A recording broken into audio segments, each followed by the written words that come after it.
Today, we explore a film that will break your heart and slowly put it back together. This is the story of a movie called Canola.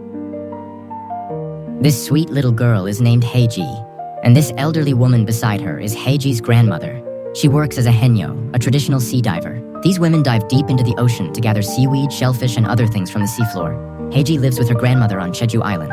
Her father has passed away, and her mother remarried someone else. But Heiji doesn't feel sad. She's happy with her grandmother, who takes care of her lovingly. They are inseparable. One day, her grandmother buys her a box of colored pencils. From that day on, Heiji starts drawing all over the house. They even have a pig named Toa.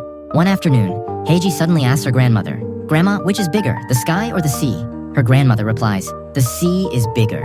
"Have you seen the end of either one?" Heiji asks. Her grandmother gently says, "Even if I haven't seen it, I know. When you grow up, you'll understand too." That night, Heiji begins drawing a picture of her grandmother using her new colored pencils. But before she can finish coloring the hair, her grandmother tells her to sleep early. They're going to a wedding in the city the next morning. Heiji puts the colored pencils in her bag and goes to sleep beside her grandma. The next day, on their way to the wedding, they stop at a market to shop. While the grandmother is picking out things for Heiji, she suddenly realizes Heiji is gone. She searches everywhere, but she can't find her. Losing her granddaughter breaks her heart. 12 years pass. Heiji is now a teenager. She hangs out with a girl named Min-hee, and they visit a makeup store together. Min-hee steals a lot of makeup from the shop. Both girls live together without any guardians. Min-hee is obsessed with beauty and makeup, while Heiji has no interest in that world. She prefers to use lipstick for drawing instead. Two boys, their so-called friends, show up. They bring food and get the girls to do work in return. This time, the boys ask Min-hee to pretend to be a prostitute and meet with a man in a hotel room. They promise she doesn't have to do anything, just act the part. But Min-hee is terrified, so Heiji goes in her place. When the man is alone with her, the two boys enter the room and begin blackmailing him for money. The man resists. A struggle breaks out. Accidentally, the man hits his head on a piece of furniture and collapses, bleeding from the head. He might even be dead. Terrified, the group runs away from the hotel and leaves the city behind. Now homeless, they sleep on the streets. Min-hee brings back some food. While eating, they see a missing child's photo printed on a food package. It's Heiji. Even after 12 years, her grandmother is still looking for her. Meanwhile, back in Jeju Island, her grandmother continues living alone. She hasn't stopped searching for the granddaughter she lost all those years ago. A real estate broker keeps pressuring her to sell the house, but she refuses every time. This home is full of memories and hope. She believes that one day Heiji will return. Their kind neighbor Suk-ho visits. He loved Heiji like his own daughter. He gently suggests that maybe it's time to sell the house, to stop suffering and live the rest of her life in peace. But the grandmother firmly says no, she won't leave. Not yet, not until Heiji comes home. And then, the phone rings. It's the police. They've found Heiji, and the grandmother's heart lights up again. Afterward, Suk-ho and his wife Myung take the grandmother to the police station. The police reveal that when Heiji went missing, it was actually her mother who had kidnapped her. Later, her mother died in a car accident, and her stepfather left Heiji at an orphanage. The police complete all the formalities and take samples for a DNA test. Now, after a long 12 years, the grandmother finally sees Heiji again. Her heart fills with both joy and sorrow, tears streaming down. She asks why Heiji never came back all this time. Heiji explains that her mother had told her the grandmother was dead, so she never returned. But now that she has found her grandmother, she is very happy. In celebration of Heiji's return, the whole family hosts a joyful gathering at their home. Heiji goes to her room and looks at all the drawings she made as a child. Then she takes out the box of colored pencils, the very same set she lost so long ago. Her grandmother notices and says, "You still have this?" On that day at the market, she had wanted to buy many nice things for Heiji, and in her happiness, she didn't realize when she let go of her granddaughter's hand. But from this day forward, they will no longer suffer. Together, they will spend their days happily. That night, everyone has a wonderful time together. After so many years, happiness has finally returned to the old grandmother's life. However, Heiji still feels out of place. The next morning, her grandmother takes her to the market again, buying many clothes, a school dress, and a hair clip. But Heiji does not feel comfortable here. From a telephone booth, she calls Min-hee. Min-hee tells her that the man in the hotel didn't die, but the hotel authorities are demanding a large fine. Their two friends are trying their best to blame Heiji for everything. Hearing this, Heiji becomes very worried. Then, she meets a local boy named Han. When he approaches her to talk, she asks, "Do you know me?" Han replies, "Everyone in this village knows you." He rides her on his bicycle and takes her to his home. There, they talk and get to know each other. The next day, Heiji goes to school, and Han sits beside her. Meanwhile, her grandmother asks Min-young to find out who the art teacher at Heiji's school is. She wants to make her granddaughter an artist because Heiji has loved drawing since she was a child. At school, the art teacher doesn't give a specific topic for the class's drawing.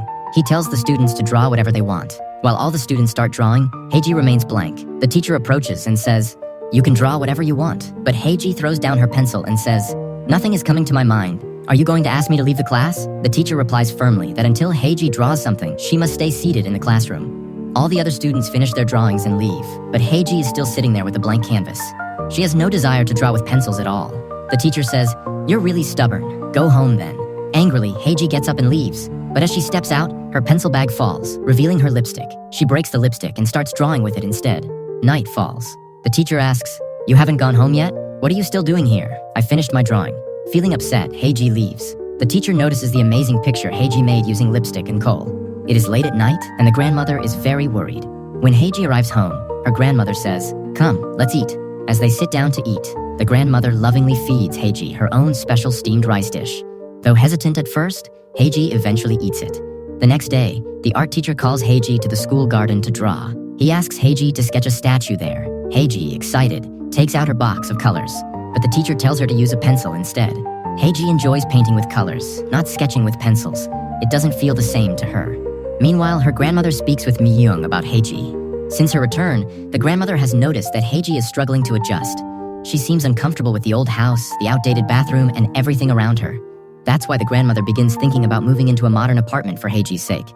Later that day, Heiji finds a painting book at home by the art teacher. She starts appreciating the teacher's work more and more. Seeing her granddaughter interested in learning, the grandmother is overjoyed. She calls the real estate broker, the house she has protected and refused to sell for so many years. She's finally ready to let it go. Without any hesitation, she signs the papers to sell it, all so she can move into a better home with Heiji. At school, the art teacher also becomes determined to help Heiji grow as an artist. One day, he tells her something special. "Heiji, you always focus on shadows in your work. But remember, great artists focus on the light, not just the shadows." After school, Han takes Heiji to a peaceful green spot. He plays music for her on a small speaker, trying to cheer her up. Suddenly, Han's phone rings. Heiji stares at it. Han asks, "Do you want to call someone?" Heiji nods and calls Min-hee. But before Min-hee can speak, the two boys grab the phone. They threaten Heiji, saying that if she doesn't send them money soon, things will go badly for Min-hee. Worried, Heiji begins to panic. One day, Heiji tells the art teacher she no longer wants to draw. She doesn't want to be part of any of this anymore. The teacher quietly opens a cabinet and brings out everything Heiji's grandmother had given to support her. He says, "I know your life hasn't been easy, but look at your grandmother. She's doing everything she can to give you a better life. Can't you at least try for her?" Realizing just how much her grandmother is sacrificing for her, Heiji becomes emotional. That day, the village is celebrating a sea god festival. Everyone, including the grandmother, is busy with the rituals. Taking this chance, Heiji sneaks into her grandmother's room to steal money from the wardrobe. At the same moment, her grandmother is praying to the sea god for Heiji's happiness. She wishes for her to become a great artist, to live a joyful life. Heiji takes the bank book and heads to the bank to withdraw money. But at the last moment, she hesitates and doesn't go through with it. Back at home, when the grandmother can't find the money, she calls the police. But Myung reminds her, "You lent that money to a neighbor last month. Don't you remember?" The grandmother had completely forgotten. Feeling guilty, Heiji quietly returns the bank book to the wardrobe. But Suko sees her doing it. He suspects something, and when he mentions it to the grandmother, she refuses to believe it. Later, grandmother finds Heiji smoking. When she tries to hide it, the grandmother approaches and says, "Give me one too." Sitting beside her, the grandmother lights the cigarette and asks, "Tell me, what's bigger, the sea or the sky?" Heiji replies, "The sky, of course." The grandmother smiles and says, "You've grown up." Then she adds softly, "No matter how hard life gets, if someone is by your side, it becomes easier to live. So live your life the way you want. I will always be here for you. I'll take care of everything else." The next day, Heiji sees her grandmother working under the sun. She gently applies sunscreen to her grandmother's face, taking care of her with love. The grandmother feels deeply happy, receiving this small gesture of affection from her granddaughter. Meanwhile, the art teacher is still working tirelessly to help Heiji grow as an artist. And Heiji, in return, takes care of her teacher too. She now wants to live as a better person. One day, she asks her grandmother if she can dive with her in the sea, but the grandmother refuses. She doesn't want Heiji to become a diver like her. Still, just to give her the experience, she brings all the diving gear, oxygen tanks and safety equipment, and takes her into the water. There, holding Heiji's hand, she shows her the breathtaking beauty of the ocean floor. That day, Heiji brings a new drawing to show her teacher. It's a portrait of her grandmother. The teacher is amazed, completely stunned by how beautifully Heiji has drawn it. He immediately submits it to an upcoming art contest in Seoul. After school, as Heiji is walking home with Han, a man suddenly calls out to her. The moment she sees him, her face changes. She quickly sends Han away and confronts the man, asking what he's doing there and how he found her.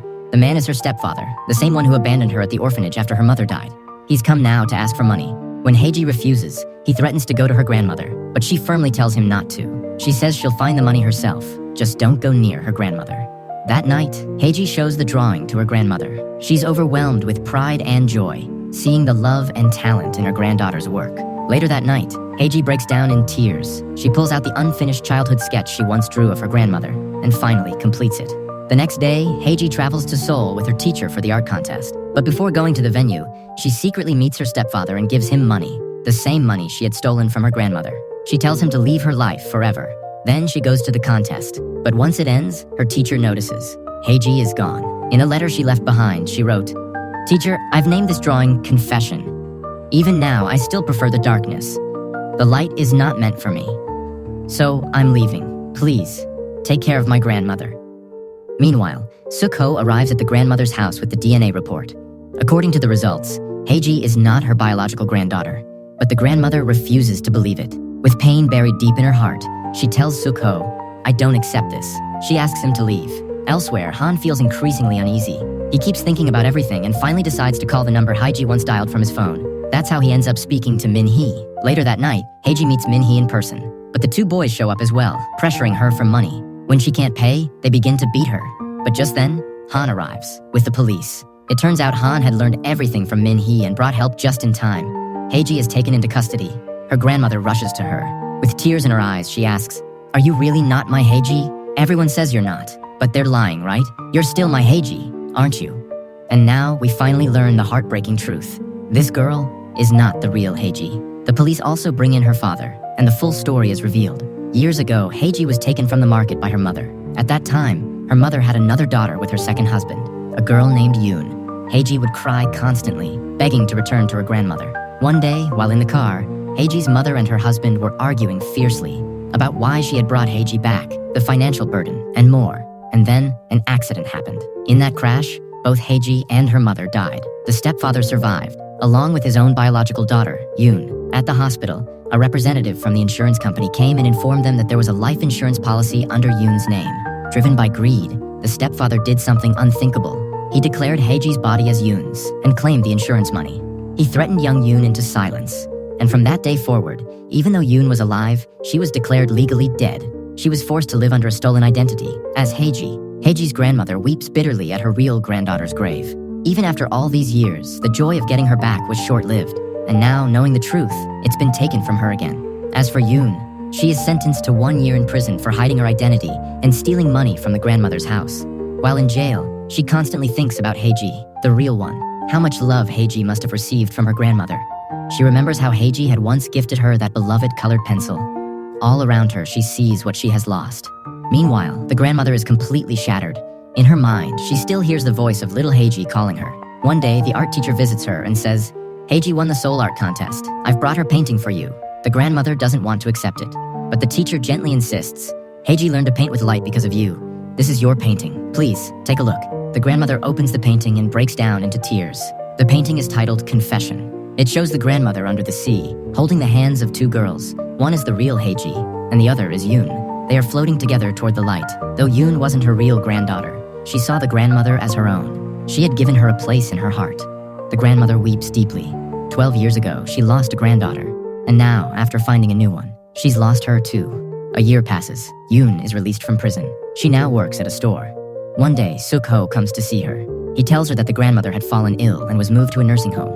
But one day, she left, and no one knows where she went. Yoon goes to the grandmother's room at the care home. She sees the walls filled with all of Heiji's drawings, carefully kept. There, she also finds the old missing child poster, the one from when the real Heiji disappeared.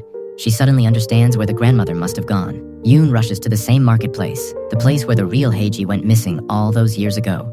After searching everywhere, she finally finds her grandmother wandering like a lost soul, almost in a state of dementia. She has forgotten everything. Yet as she sees Yoon, she gently strokes her hair and looks at her silently, believing with all her heart that she is her Heiji. Suk-ho visits the real estate broker. He pleads with him to let them stay in the house the grandmother had once sold. He even offers to pay rent. The broker initially refuses, but seeing Suk-ho's tears, he finally agrees. 12 years ago, everyone had decorated the house in hopes that Heiji would return. Now, everyone is once again working together, not for a welcome party, but to renovate the old house. Because today, Her grandmother is finally coming home. They even bring back the pig they once named Toa. And now, Yoon, who had once lived as Haiji, arrives home with her grandmother. Together, they begin to live their days in happiness, filling the house with warmth once again. On a chilly winter morning, Yoon paints a picture of her grandmother. The old woman walks up to her and gently dabs yellow paint on her cheek. They both burst into laughter, like they've returned to their childhoods. Now, Yoon takes care of her grandmother in every way possible. One day, sitting by the sea, the grandmother softly says, "The sky rests upon the ocean's heart." Hearing this, Yoon realizes something profound. It's not the sky, but the ocean that is truly greater. Because the ocean can hold the reflection of the sky within it, but the sky cannot hold the ocean. That night, after tucking her grandmother into bed, Yoon finds an old tape recorder. She presses play and hears something that shakes her soul. A message her grandmother had recorded for her while she was in prison. On the recording, her grandmother says, "Haiji, I'll keep calling you that. I've known for a long time that you're not really my Haiji. The moment you said the sky was bigger, I understood. My Haiji would have said the ocean. But even after knowing this, I couldn't admit it. Because you've become my granddaughter too. You are mine, Yoon, and you must live as an artist. I've lived a hard life as a diver. But in the end, I found you. Soon I will die. But believe me, I don't want to leave you. I never want to leave you." Listening to her grandmother's voice, Yoon breaks down in tears. "Please forgive me, Grandma," she sobs. "I'm so sorry. Please forgive me." Another season passes. Her grandmother is now in the hospital. She always loved flowers. So Yoon fills the hospital walls with paintings of canola flowers. Her grandmother smiles and says, "These canola blossoms, they're the most beautiful flowers I've ever seen." Then, out of nowhere, she gently holds Yoon's hand and softly calls her by name. "Yoon." It's the first time she's ever said it aloud. "Yoon, my time has come. Haiji has been waiting for me." Yoon, eyes filled with tears, asks, "Then what will happen to me?" Her grandmother replies, "You must live, Yoon. Live a full and beautiful life. Thank you for becoming my granddaughter. I will never forget you, not even in the afterlife." And with those final words, the grandmother passes away peacefully. Yoon, now truly Haiji, holds her tightly, crying, "Goodbye, Grandma. I promise I will live a beautiful life, just like you wanted." In the final scene, we see the grandmother once again.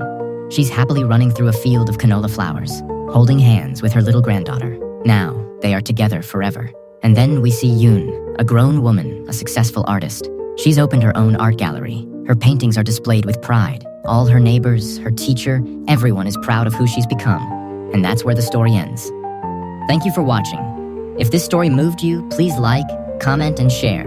Subscribe to Screenville for more heartfelt tales. See you next time.